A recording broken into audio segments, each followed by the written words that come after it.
Owl Moon by Jane Yolen. It was late one winter night, long past my bedtime, when Pa and I were owling. There was no wind, the trees stood still at giant statues, and the moon was so bright the sky seemed to shine. Somewhere behind us a train whistle blew, long and low, like a sad, sad song. I could hear it through the woolen cap Pa had pulled down over my ears. A farm dog answered the train, and then a second dog joined us. They sang out trains and dogs for a really long time, and when their voices faded away, it was as quiet as a dream. We walked on toward the woods, Pa and I. Our feet crunched over the crisp snow, and little gray footprints followed us. Pa made a long shadow, but mine was short and round. I had to run after him every now and then to keep up, and my short round shadow bumped after me. But I never called out. If you go owling, you have to be quiet. That's what Pa always says.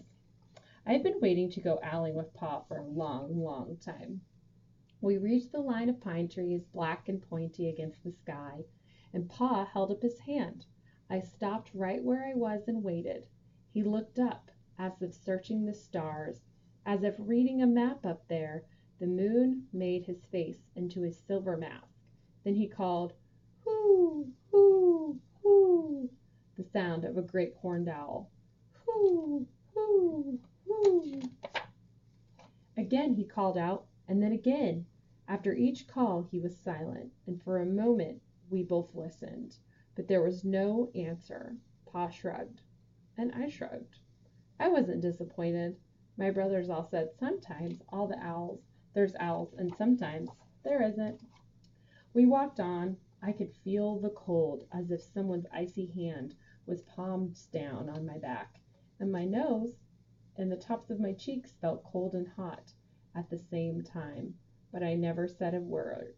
If you go owling, you have to be quiet and make your own heat. We went into the woods. The shadows were the blackest things I'd ever seen.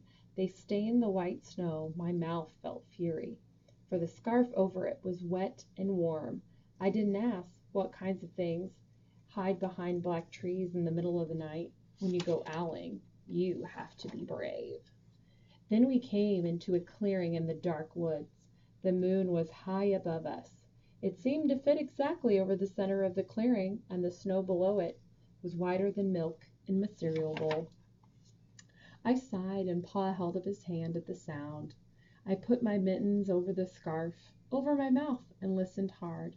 And then Pa called, "Hoo, hoo, hoo, hoo, hoo, hoo." I listened, and I looked so hard my ears hurt, and my hands got cloudy with cold. Pa raised his face to call out again, but before he could open his mouth, an echo came, threading its way through the trees. "Hoo, hoo, hoo." Pa almost smiled. Then he called back, "Hoo, hoo, hoo," just as if the owl were talking about supper, about the woods, or the moon, or the cold. I took my mitten off the scarf, off my mouth, and I almost smiled too. The owl's call came closer. From high up in the trees on the edge of the meadow, nothing in the meadow moved. All of a sudden, an owl shadow, part of a big tree shadow, lifted off and flew right over us. We watched silently, with heat in our mouths, the heat of all those words we had not spoken. The shadow hooted again. Pa turned on his big flashlight and caught the owl just as he was landing on a branch. For 1 minute, 3 minutes, maybe even 100 minutes, we stared at one another. Then the owl bumped its great wings and lifted off the branch like a shadow without sound. It flew back into the forest. "Time to go home," Pa said to me. I knew then I could talk. I could even laugh out loud, but I was a shadow as we walked home. When you go owling, you don't need words or warmth or anything but hope that fly, the kind of hope that flies on silent wings under a shining moon, an owl moon.